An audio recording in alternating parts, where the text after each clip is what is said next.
Good morning. Greetings.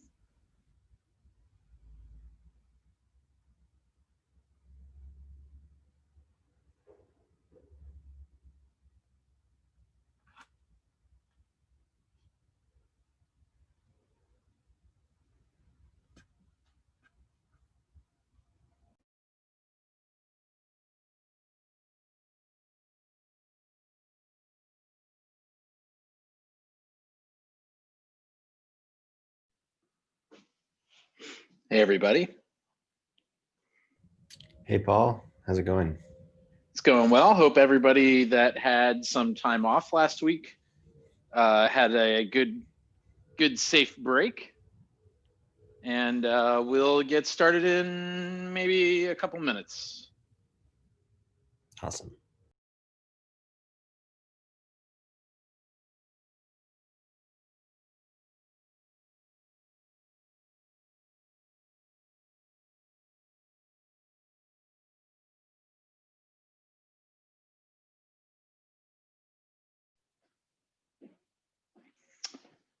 Laura and Kevin, I see that you both have agenda items today.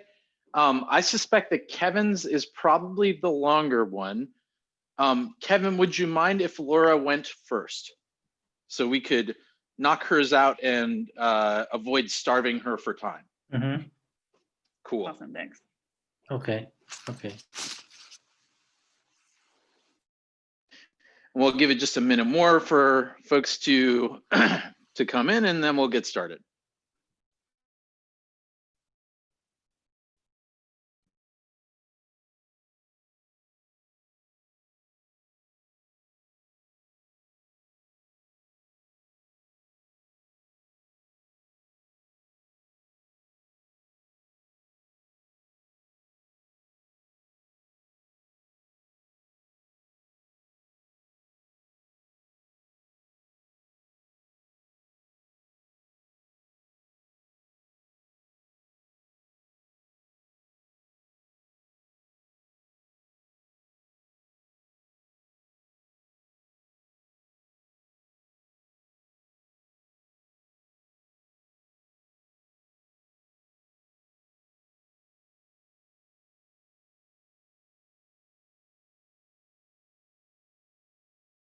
Okay, why don't we go ahead? I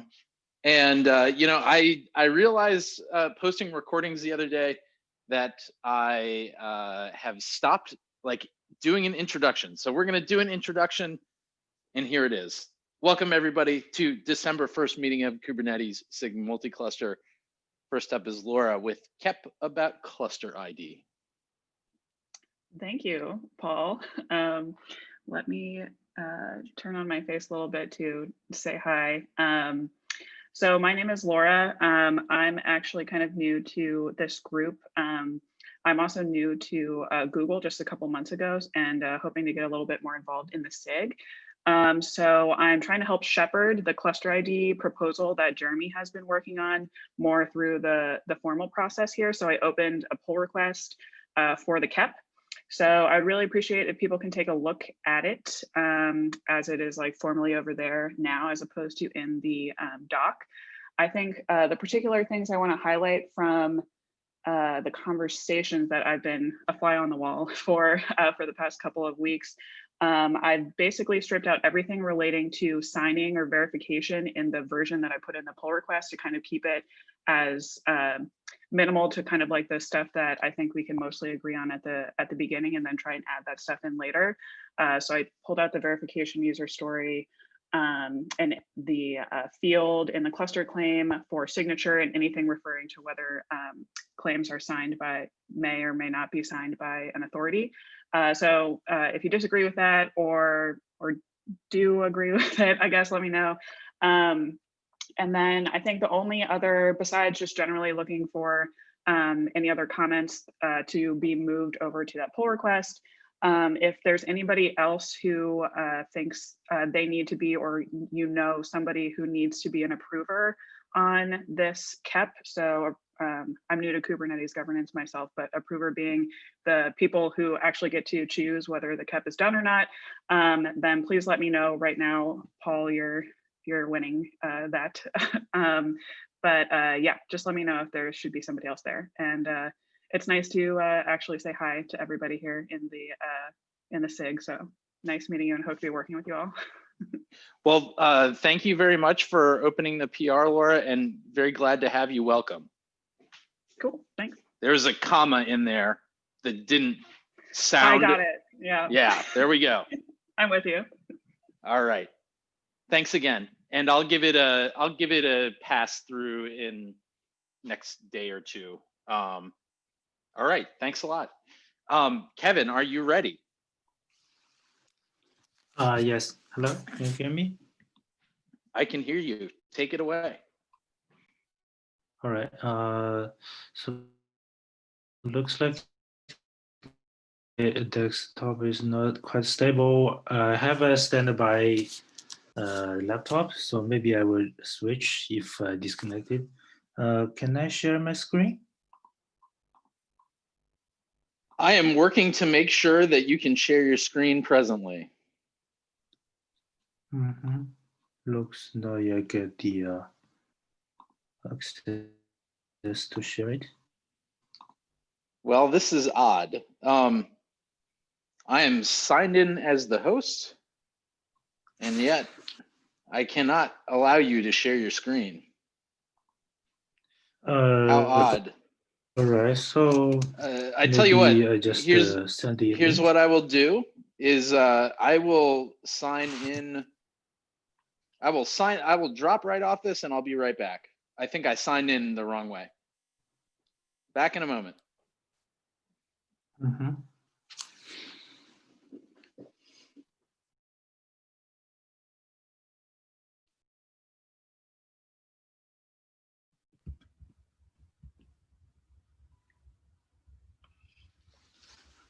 It says I'm the host now.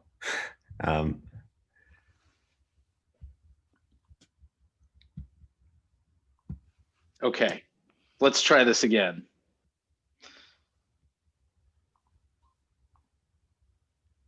That is super weird. Okay, I still don't see those controls. Let Paul, me try something else. I think it made me host. I made you host. Do you have the toggle if you go to settings? but it looks like it's already on. So how about we just try screen sharing? All right, let's try it. Just brace yourselves, everybody. This is so exciting. Still not able to share my screen. That's weird. So Okay. maybe can you open the slide? I send the link to the chat window.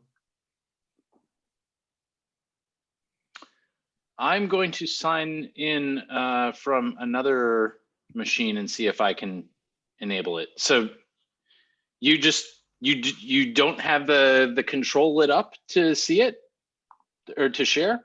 Oh yeah, I just got it. I think I can share it now. Perfect.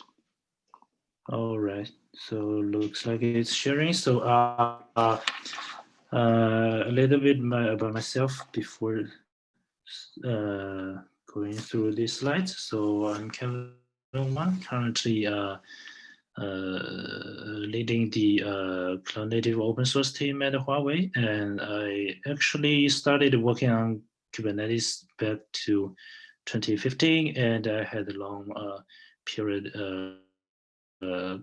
working together with Quentin and have some knowledge about the Federation project stuff. So, so today I actually would like to discuss the some of the idea about the Federation project future plan. A little bit about the Federation background. So actually, from the Federation V1, I think that's kind of actually a prototype of the Federation idea. So we know there are some things to be improved that like we actually had all the information in the annotation, so that's kind of not able to make it stable. That's the I think that's the biggest, largest barrier. But actually, I think in the V1 they have the dedicated federated API server, so that's kind of one thing maybe we can still think about to reuse. And so for the V2 implementation, actually there are a lot of improvements. So to me, I think the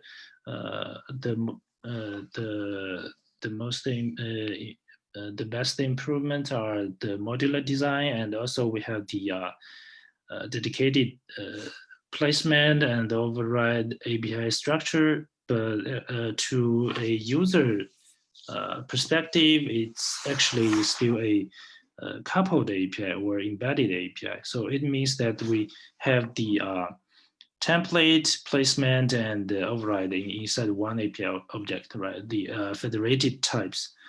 So that kind of style resulting not compatible with the Kubernetes native APIs and require extra learning efforts. And also like the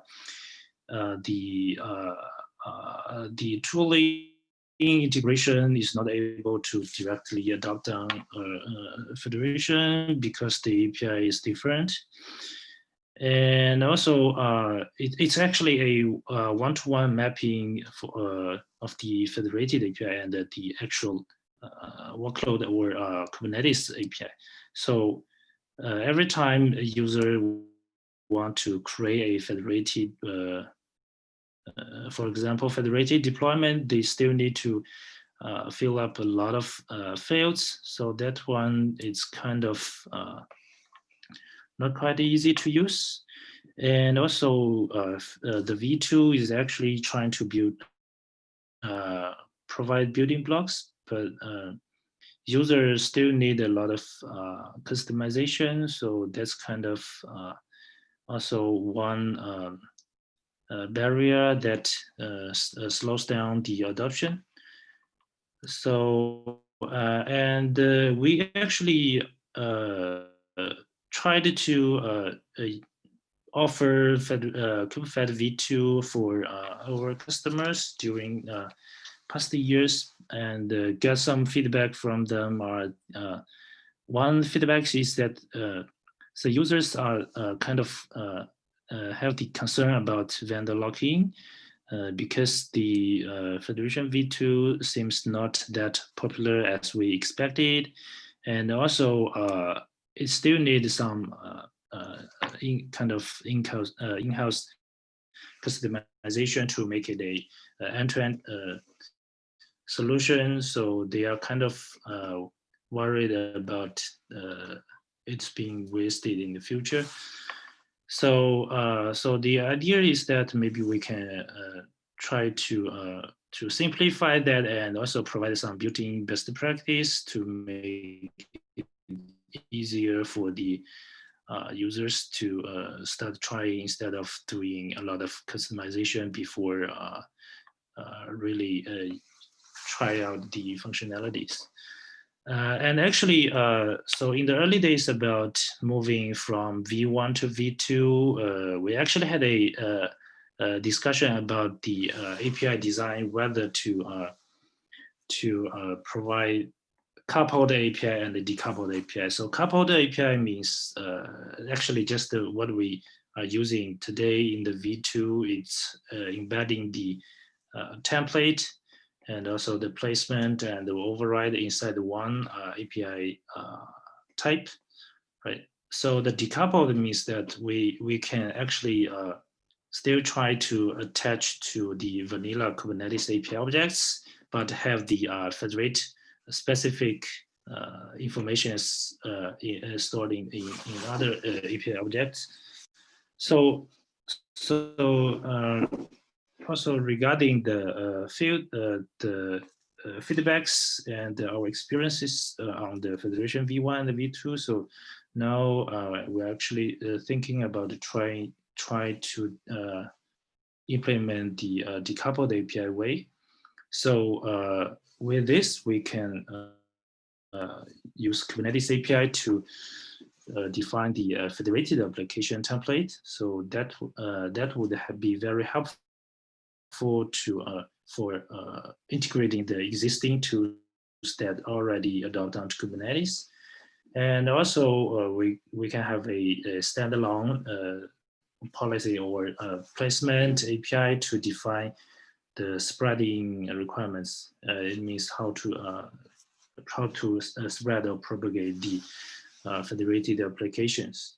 And maybe we can also support one-to-n mapping of the policy and workload, or policy and to the resources. So users don't need to always fill up the fields every time they trying to create federated applications.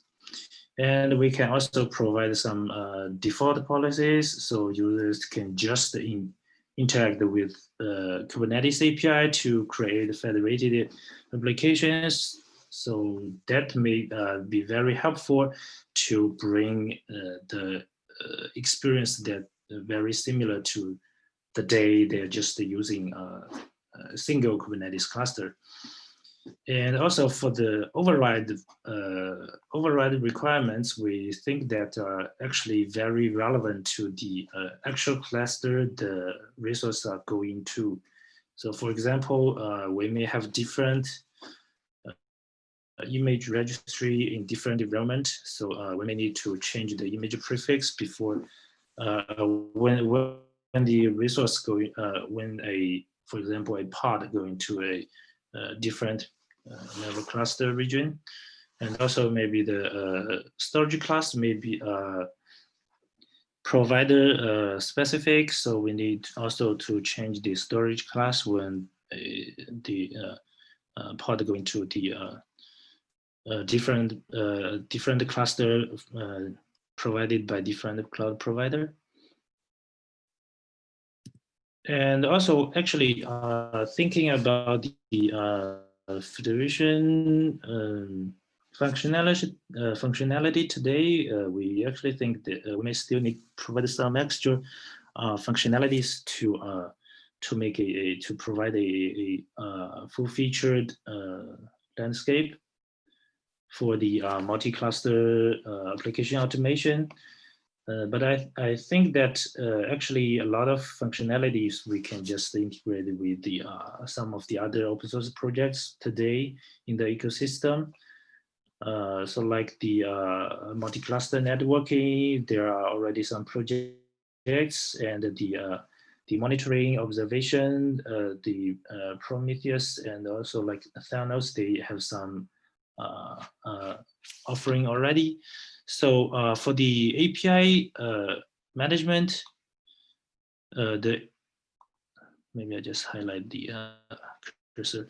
So for the API management, we think that so the workload management and like the cluster registry and also the propagation execution are kind of we already have in the V2 today. So here I think maybe we just improve a little bit, like here for the workload management, we change it to provide with decoupled API and the policy APIs. And also for the propagation execution, we can introduce a abstraction layer to for supporting both push-based mode and pull-based mode. And the cluster lifecycle management is kind of a abstraction of cluster of automation, like scale out, scale in, auto provisioning stuff. And also that would be make it easier to adopt on both cluster API and other abstractions.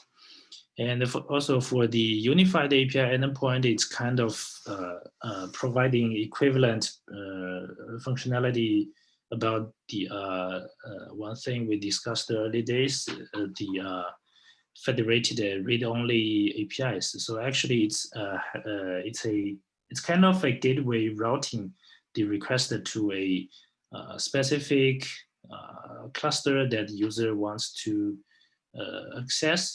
So then the user can there's no need for the user to get direct network connection between the client and the cluster API endpoint. And also it would be very helpful to unify the authentication and the authorization. And for the upper layer, it's kind of advanced layer. So I think in this layer, like the one thing is that we need when in the cloud bursting cases, we need to balance between when to schedule a application to a new cluster or schedule to the application to existing cluster, but at the same time scale out that cluster. So that's kind of we need to think about how to make the scheduling and cluster auto scaling coordinate. And also actually the policy management and the config management are just kind of very useful functionalities that every end user would ask for. And the underlying are actually what we have today in the Kubernetes core. So cluster API is not in the core, but kind of others are already the interfaces, and maybe we also in the longer development we may also add some features to Kubernetes, like one thing we have discussed before is that about the kind of summarizing the usage at one cluster level, so it would be easier for doing the scheduling decision between clusters, sort of things. So currently we are actually Kevin, working on a prototype. Yes. Could I just draw your attention? We've got a hand raised in the chat from Michael. If you want to take that now. Oh, yeah, I didn't want to interrupt the flow. So just to kind of clarify, I think the highlight here is you are in the process of sort of rebooting or reassembling a way of Kube Federation to kind of address the problems you highlighted in slide 5. Is that an accurate understanding? Yes. Okay. If it's helpful, kind of once you work through these parts, one thing I'd like to at least make you aware of, there is some work around a GitHub project called Open Cluster Management, where I, along with several other folks, are kind of looking at similar problems, particularly around things like the placement behavior. You've kind of highlighted scheduling and propagation, the binding of policy and workload. And I wonder if it would make sense to maybe either in this forum or outside of this forum to go through and look at where there's any opportunities for alignment around that upstream capability. There's also some work that's in Open Cluster Management around how agents register themselves with a cluster, that we've kind of moved away from using cluster registry as a result. That might also be beneficial to this larger work. Yeah. So actually, I think yes, the open cluster management are also trying to solve the multi-cluster problem. One thing I'm not quite sure is about what's the plan about the open cluster management for the future. So to me, I think some of the end users and also some vendors, we are collaborating that they are expecting some standard growth in the incubated in the upstream. So that is we think is the best way to benefit the whole week system. And another thing is that so we're actually trying to solve the problem from the kind of the how to say how the end users start deploying the applications. So I'm not sure if that piece is already provided in Open Cluster Management or not. It's at least a problem area that's being looked at. I think the thing that I find very helpful and reassuring is that a lot of the same missing pieces that you've highlighted are things that we've observed as well, right? The tight coupling of the federated types to existing Kubernetes API and wanting to have a multi-cluster way of delivering application parts that doesn't require rewriting them into the federated type system. That's something, so, you know, I think I've seen that as well as a major issue for adoption. Some of the goals around policy management for things like you've got highlighted here for RBAC and quota, network policy, et cetera. And again, being able to deliver that content. So the way that that we've been looking at that was around placement rule as a general concept. And then I could take any kube object and I can assign this concept of a placement rule in order to deliver it out to many different clusters. So I think at least in terms of recognizing, we're recognizing the same problems that you're highlighting.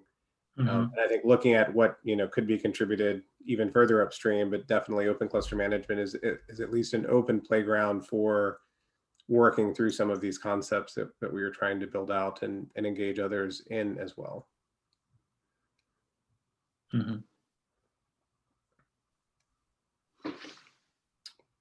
But I guess the net is, I think this is really good. I think we've also seen some similar challenges with some of the parts that are currently available.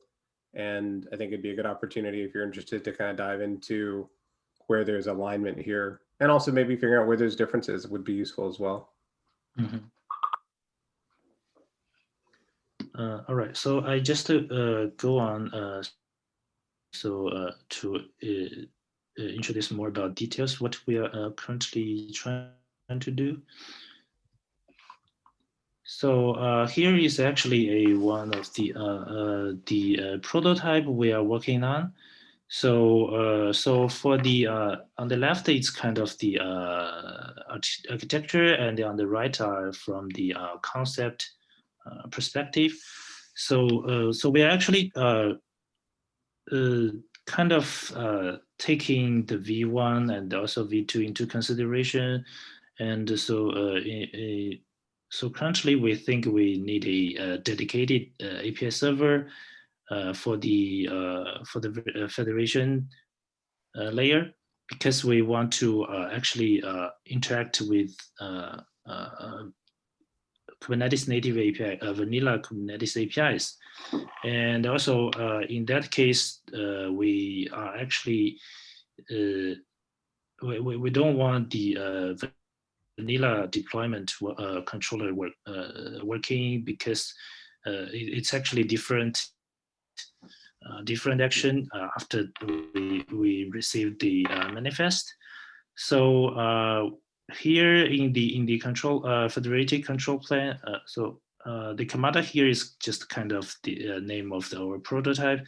So we have a cluster controller. It's very similar concept to what we have today, and the policy controller is to actually interact with the policy. So the binding is one of binding is actually a API just to persist some of the middle result in the HCD, and the execution controller is the propagation execution layer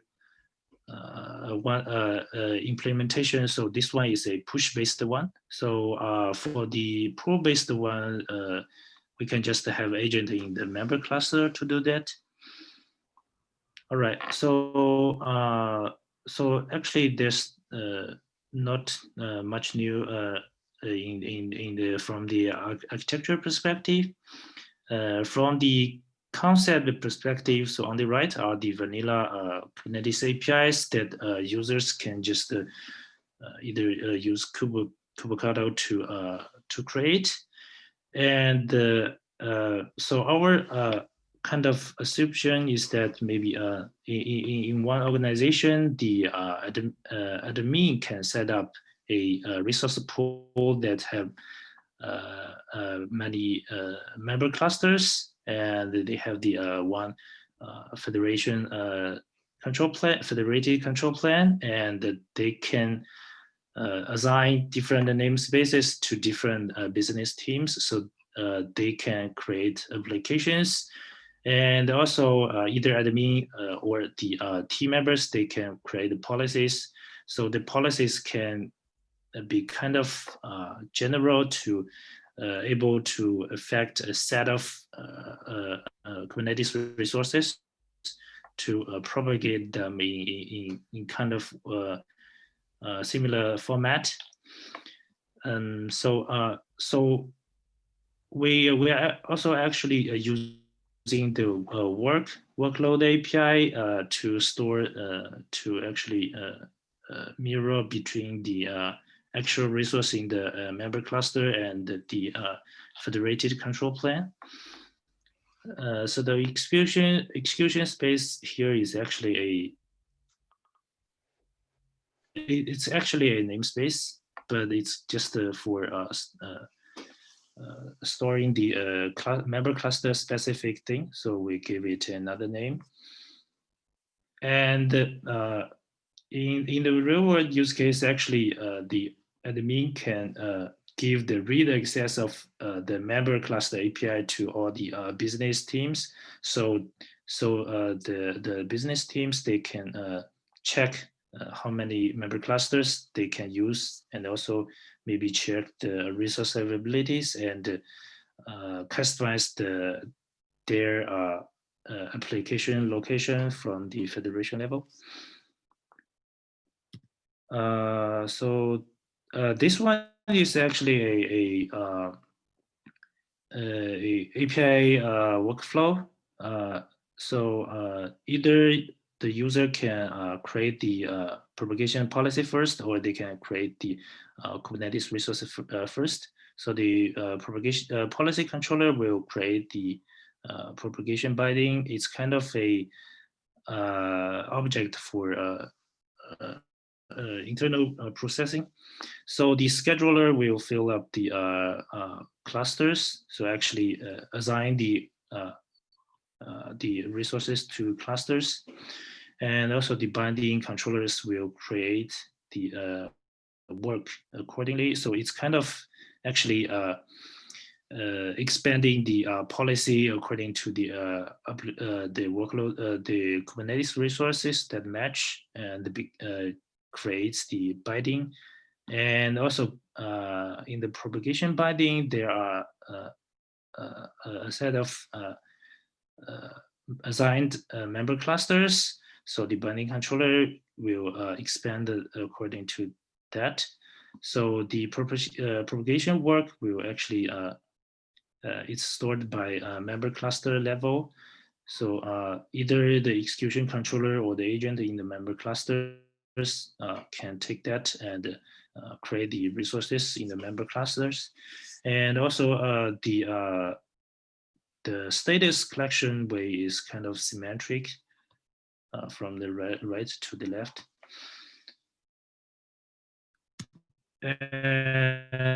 And so for the application creation, we're actually expecting people to use vanilla Kubernetes API. So so here I'm just pasting an example of propagation policy here.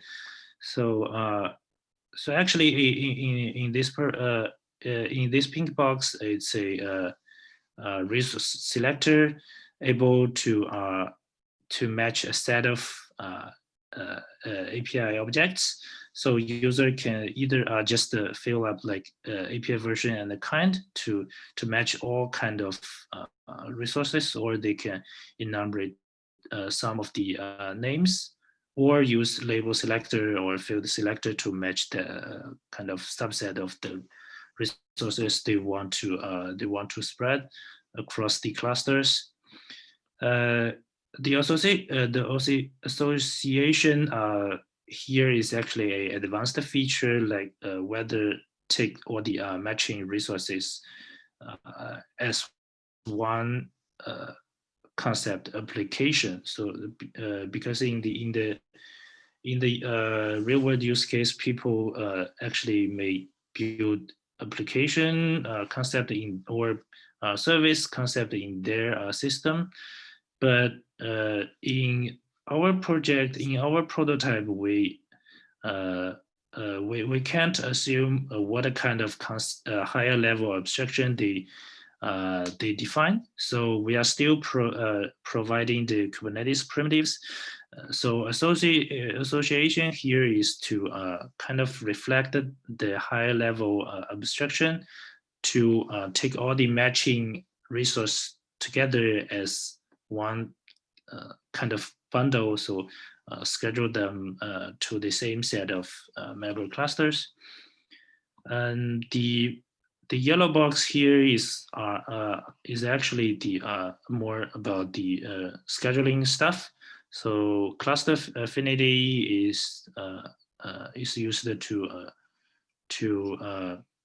it's kind of very similar to node affinity on pod. So users can just indicate what kind of cluster they want to schedule. And the toleration, cluster toleration is also kind of similar to pod toleration. We can have tents on the clusters to pick some of the cluster for the special use. And the spread constraints are for like in the case that people want to spread their application across different domains. So region and availability zone, and also maybe provider are kind of obvious affiliate domains. And also some people may think that Kubernetes cluster are also a affiliate domain, so they can define either by label or by field selector, and they can restrict the numbers. The numbers either exactly match a number, or they can have a kind of minimum and a maximum.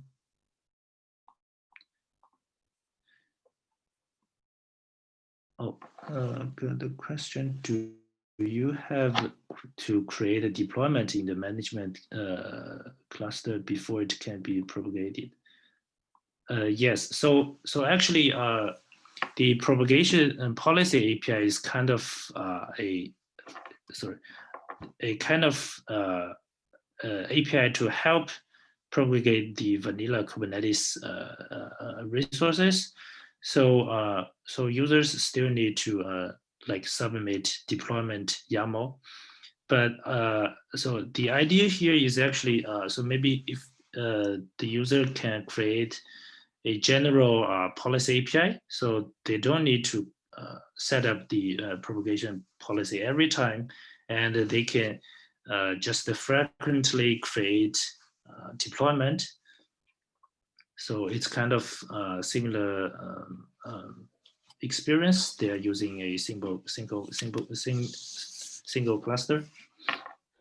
Hi. Sorry, I'm the one who asked that question. So my follow-up question to that is, if I have a very large number of clusters I'm managing and lots of teams, would the management cluster not get overwhelmed with lots of deployments? Like the federated types, they don't actually create like pods and deployments on the management cluster, so they're very lightweight because they're essentially just like an entry in etcd. So I guess that's my question there. Is like, what at scale, like how would that work? Sorry, what's your question? So with if I'm creating the actual deployment in the management cluster, let's say I have 40 other clusters and 100 teams, right? All using that management cluster. That means I'd have to create a like essentially a clone of the deployment for all the 40. So, you know, I could have like many thousands of deployments in that one management cluster. So the overhead is greater than the federated types. Does that make sense? right? You mean the like the objects stored in etcd, right? Right, but when I create a deployment, like a vanilla Kubernetes deployment in the management cluster, is that not going to actually create the like pods and run the containers? So the pods will not be created. So we actually just using the Kubernetes API to receive a vanilla Kubernetes manifest, but actually we are using the propagation policy API to specify how to spread the deployment. So actually so the behavior is still kind of similar to what we have in the Kubefed v2 today. We just spread the deployment object to the member clusters. Right. If the deployment has to exist in the management cluster as well, though,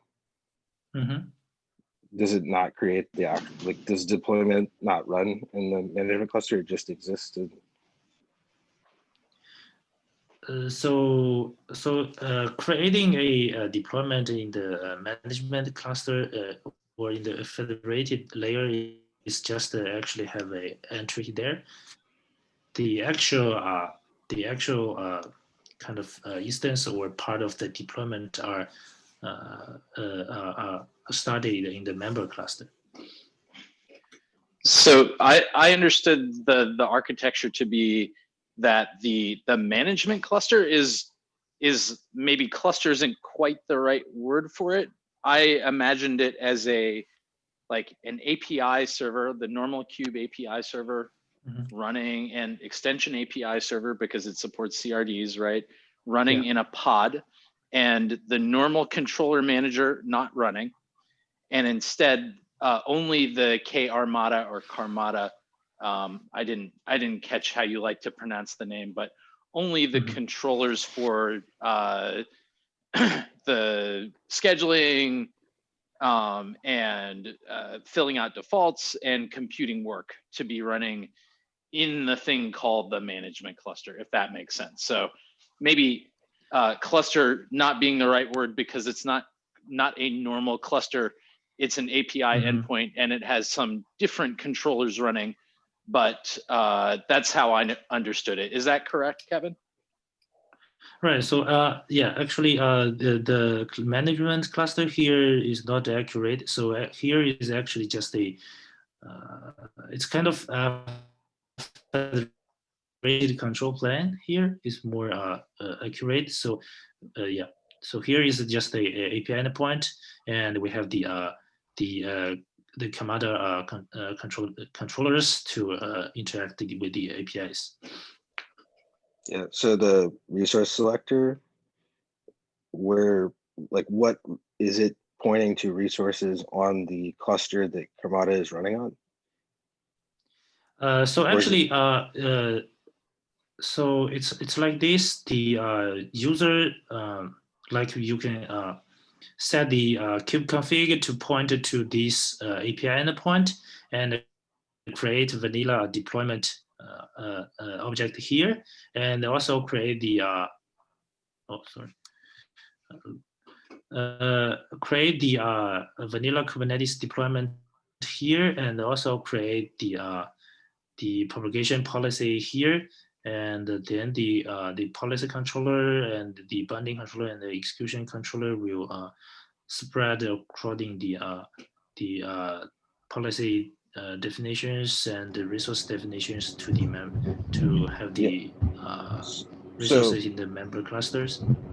Gotcha. I understand. My original question though is, let's say I have 40 member clusters and a single cluster that has Kamada installed, right? And I have spread evenly over those member clusters, 1,000 deployments per cluster. That would mean, and they're separate, independent, right? For some reason, that would mean I'd have 40,000 deployments in the management cluster in your diagram. Is that a correct understanding? Because the resource selector for the propagation policy would have to point to deployments within the actual management cluster. I just want to understand like how the resource selector works. Hey, somebody's typing with the mic on. It's making it hard to hear the speaker. Yes. So I think actually it will need more storage to store the objects. That's true because so even we just for example we have one federated deployment. So though we just use the vanilla deployment defined here, it's logically a federated deployment. But we also will create, if you have, for example, I want to create a federated deployment to all the member clusters. We will have the the same number of work objects for each deployment in the member cluster. So we do store more objects in the SIG. And somebody just messaged me in chat and said that the implementation for the deployment isn't like it's not going to get scheduled on the management cluster. So that's correct, right? Which is why it's lightweight on the management cluster. Just to be clear, what I was saying on the chat, if I understand correctly, and please correct me if I'm wrong, you have this management cluster, which is just a Kubernetes API server that happens to have all of the same types defined as Kubernetes, the same group version kind, same schema, but they're not implemented the same as Kubernetes, right? They're placeholders for the member clusters. Is that right? Right. Actually, the idea is kind of the Federation V1 idea. The Federation control plane, they will have its own API server, but yeah. Gotcha. Can you? This feels roughly analogous to like a GitOps flow, but without the Git. Is that a fair comparison? Yes.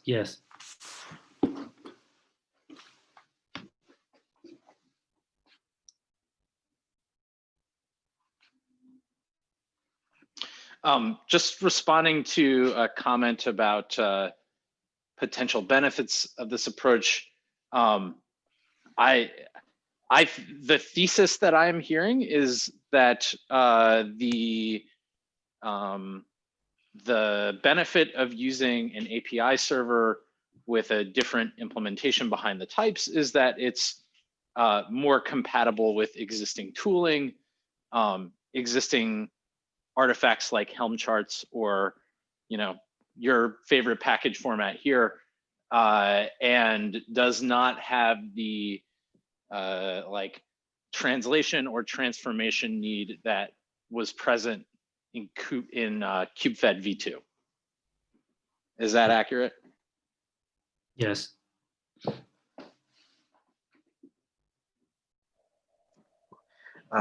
If we go to the slide with the resource selector, I noticed the API version is apps v1. So like, how is it not the native Kubernetes deployment object that you're targeting in the resource selector? Sorry, I didn't get your question. So the resource selector here, yeah, it's target. Okay, yeah. So it, like, if I wanted to target a CRD or something to that effect with the resource selector, I could just put in API version in kind for the CRD. Yes. Cool. So so actually, apps v1 is like your deployment. So actually, it's easy to support CRD here. So because we can call the Kubernetes the API's API to check how many and also what kind of API enabled in this API server. So So we can we are able to find that CRD and the custom resource.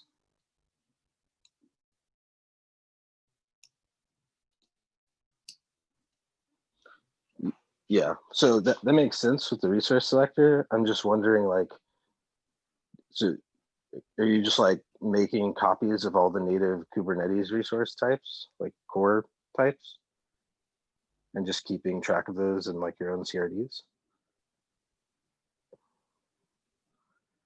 Because earlier you said the deployment isn't actually like a real Kubernetes deployment. It's a. So I think you could achieve that either by just running the Kubernetes API server with all the built-in types, but not the controller manager, which would give you the defaulting and validation behavior. Or you could literally clone the schema out into CRDs. Everything from a type system point of view, everything that you want to express about a deployment is expressible through CRD. And then you just have to be constantly syncing against whatever upstream represents in each version. Yeah, my point there is, like, if you're doing that second version with the CRDs, like, isn't that just the same as doing federated types, right? But you're just renaming them to like the same name as, like, you're just removing the federated part, right? But maybe that. So I understood that the current implementation is that that Kevin, you are literally running the Kube API server binary, right? So for the core types, it is the same API server that you would find in a normal Kube deployment. So the built-in types are going to look the same. And I understood also that it has the extensions API server built into it so that you can register CRDs. So in the sense that it sort of depends on what your definition of sameness might be, like, and definitely it seems that a goal is that the API endpoint that a user is programming with a client looks exactly like it is a normal Kubernetes cluster as a goal. I guess the difference is that instead of creating a deployment, or instead of creating replica sets and then pods, if you create a deployment, that since the normal controller manager isn't running, that when you create a deployment, it goes through like the built-in admission stuff like validation and defaults, and then whatever admission controllers are registered, but then just sits there, right? So that's my understanding. Is that David that we've been chatting, and does that make sense? Yeah, I'm still trying to get a hold of this again. I'm new to the SIG, so it come down to, so if I do a kubectl against this propagation server, and I say put a deployment there, apply a deployment, and then I say get the deployment, is it going to show me pods listed? Is it going to have a different status output? Because now it's not necessarily pods aren't being created, they're not even being thought of. It's almost a promise to make a deployment at some later time. And so it seems like this weird mix of trying to maintain the same API, but at the same point having very different semantics behind it. And as an operator, that kind of looks confusing to me, versus if I'm very explicit about the types, like this is a federated deployment versus a deployment, then I'm very conscious and explicitly creating something. And so when I think of this naturally from an operator point of view, it seems to me that, I really want to say I want to create this as a fed deployment versus I want to create this as a deployment, and I have that control. Versus, if I want to do a fed deployment, I have to make sure I talk to the federated server versus a regular server. It just, something feels unnatural to me. And again, I'm new, so I'm still trying to put my finger on it. And again, you might have had feedback from the previous version, if you did kind of that CRT, very explicit federated deployment type, that people said, no, I don't like that. I may have missed that. Yeah, I think that's something that Kevin addressed earlier. And I will just say, from my own experience, like having been involved with KubeFed v2, that we heard a lot at Red Hat from users that said that the extra transformation into like a federated resource was energetic barrier, because it required transformation of, you know, any Helm chart, any collection of resources that you wanted to use. And I think, Kevin, you addressed that was something that you received feedback wise from users of KubeFed v2, right? Yes, yes. People But actually there's just still, want the Kubernetes APIs. but they're still going to have to make some changes to it. I guess no, because you use your Helm chart to throw your deployments at the propagation server, and then you push a bunch of propagation policies to say how to do that, perhaps via a separate Helm chart. So it goes to a two-step process as opposed to modifying your current Helm charts. Is that what you're suggesting?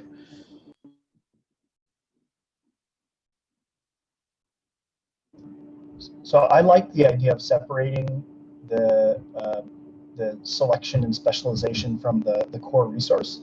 The problem that I see with a model like this, it was the same problem I saw with Fed v1. People inevitably end up wanting to template their resources. They want it a little bit different in cluster A than they do in cluster B.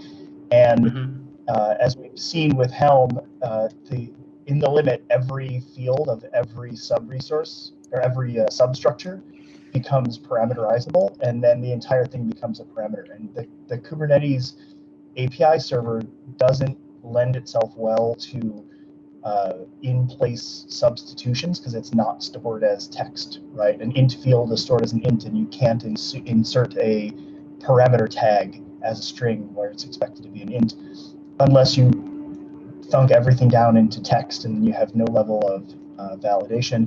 And this is what I saw as the value of the federated types, was specifically saying we're going to allow specialization.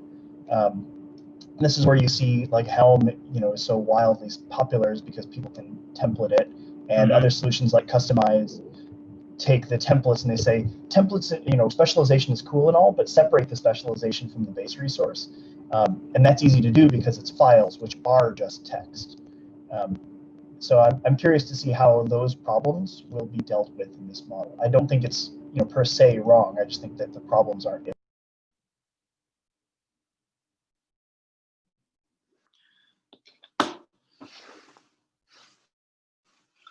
So actually, for the specialization to the different member clusters, so the idea is that we have the separate override API to indicate that. The reason why we didn't put the override fields here is that so we think that the override requirement may not quite align with the placement. So the override are more likely relevant to the target cluster the resource going to. So maybe they can have one override, one special override per cluster, but the placement, they can be just a more general rule to restrict the resource going to a set of clusters.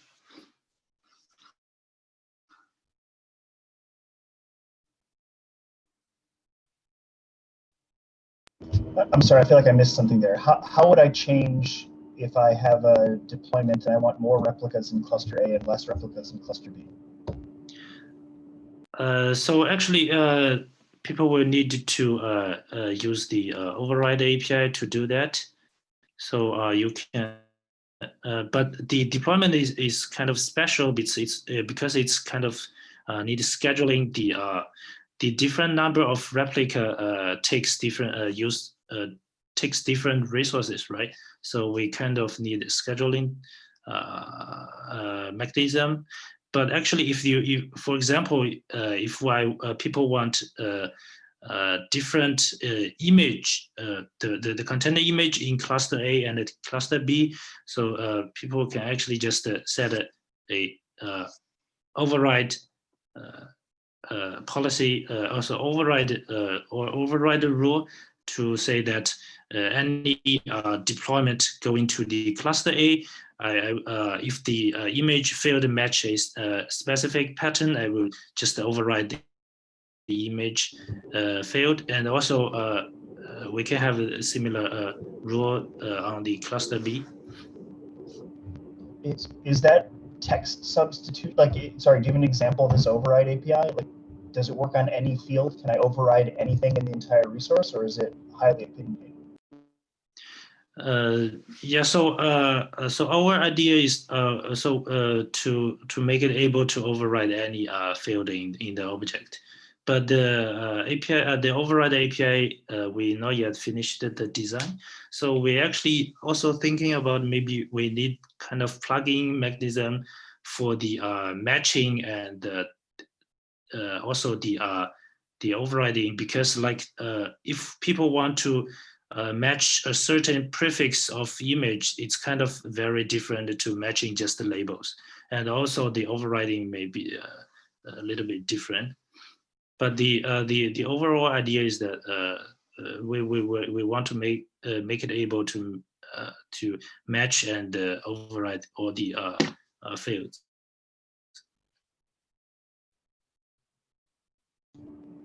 Thanks. This is really interesting. Something, it's time to drop, but the one thing I'd like to, as a SIG, I think something we should perhaps do is to take the general model of this and kube-fed v1 and v2 and GitOps and up-level the design into maybe like a picture that shows the abstract concept, and then we could map these sorts of proposals onto the abstract concepts, right? I mentioned in chat, right? There are some clusters, there's an API, there's a control plane, and there's instantiation. And each of these proposals that we've seen handle the different nouns in a different way, but I think they're all describing roughly the same model. And I think it would be useful to actually step back and say, like, here's the model, and come up with some common terms. Yeah, I've had similar thoughts, Tim, in terms of like also just kind of highlighting what the key like sliders that people tend to want are, in the sense of like what are the trade-offs present in what you present to users, because there's clearly like we can search this SIG meeting for evidence that like there are groups of people that want significantly different things for reasons that make sense to each of them. So one thing, and we are over time. And by the way, I think I will update this invite to be for 1 hour, because we tend to go for over 45 minutes and frequently wind up taking an hour, and that's totally cool. So look for an updated invite.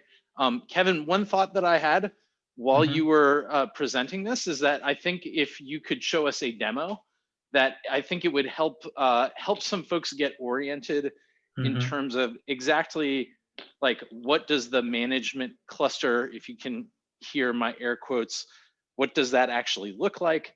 What's its relation to the cluster hosting Karmata, and just more fully understand exactly how something, exactly how maybe something they're working on would make sense in if they were using Karmata.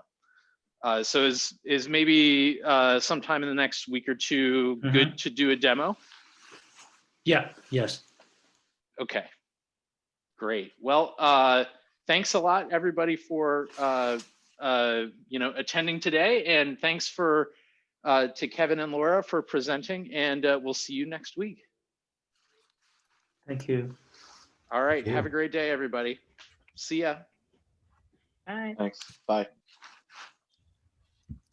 See you.